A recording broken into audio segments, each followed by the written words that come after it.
There's a lot of talk about whether or not Mario games should have some kind of story element to them, and you can't really fault the Mario series for trying different things with the storytelling. Sometimes you'll see elaborate cinematics, sometimes there'll be zero story at all, sometimes it's an RPG and the story is delivered through chapters of dialogue. Regardless of the amount of story content, Mario games have always succeeded in one aspect, which is creating memorable characters. Everything in Mario, from the playable characters to the enemies to even the power-ups, has a distinct identity. So why is it that there's a pocket full of B-list characters who don't exist anywhere outside of party games? Characters like Daisy, Toadette, and Waluigi have distinct personalities and established relationships with the main cast of characters. It wouldn't be impossible to write a scenario around them, even in a non-RPG game.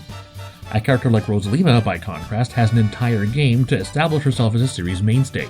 So how is it that we have recurring characters who act more like guests in their own series? Well, let's start with Daisy, Luigi's better half and the Peach to his Mario. It's shocking how little presence she gets when she's so full of personality and charm. We can learn just from how she animates and how she's voiced that she's energetic, fun-loving, and hyperactive, in contrast to Peach being dainty, demure, and spacey. Actually, the fact that Daisy and Luigi are even a thing creates an amazing contrast across the board. Mario is courageous and fearless, and Peach is pure-hearted but absent-minded. By contrast, Luigi is cowardly and dreads danger, whereas Daisy is excitable and spontaneous, more likely to get herself into trouble than fall victim to some villain's plan. By pairing a scaredy cat like Luigi with a crazy adventurous girlfriend, you basically have scenarios that write themselves, as Luigi struggles to keep up. Consider the plot of the Luigi's Mansion games.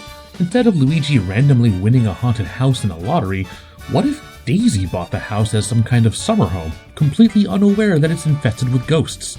We can easily include Daisy in the plot without changing anything else in the actual game. In fact, it gives Luigi a stronger motivation to take care of this ghost problem because the house was supposed to be for Daisy, so now he must swallow his fear and brave the unknown just to keep his girlfriend happy. Well, what about Waluigi? He has far less characterization than Daisy, and his only tie is that he's buddies with Wario, but apparently not cool enough to follow Wario into his game development venture. There's no personality contrast like with Daisy either, he's just a skinnier Wario with an awkward name. But for Waluigi, being the same as Wario doesn't make him redundant. Wario's a villain, so it benefits him to have a partner in crime, and I have a certain fondness for bumbling villain duos. Can you imagine a game where Wario and Waluigi just go around the Mushroom Kingdom pulling heists and being assholes? In fact, the Wario Land games have always been about indulging in the fantasy of greed, so this might be a great opportunity to bring it back with Waluigi. There was actually a great opportunity to include Wario and Waluigi in New Super Mario Bros. 2, a game completely devoid of plot. Since one of the game's end goals is to collect a total of 1 million coins, imagine an opening cutscene where Wario and Waluigi just stole all the coins in the Mushroom Kingdom, only to lose them all when they inevitably fumble, and it's up to Mario and company to get back the lost money. The game can remain literally the same afterwards, but now you're playing under the context of cleaning up Wario and Waluigi's mess. As for Toadette, oh, she's playable in that Captain Toad game. That's awesome. Good for her. I personally don't think that Mario games need to have in-depth stories or to be big cinematic experiences, but these games are really brought to life by their characters, and denying the spotlight to characters who could really complement and bring better context to a game just feels like a shame and a wasted opportunity.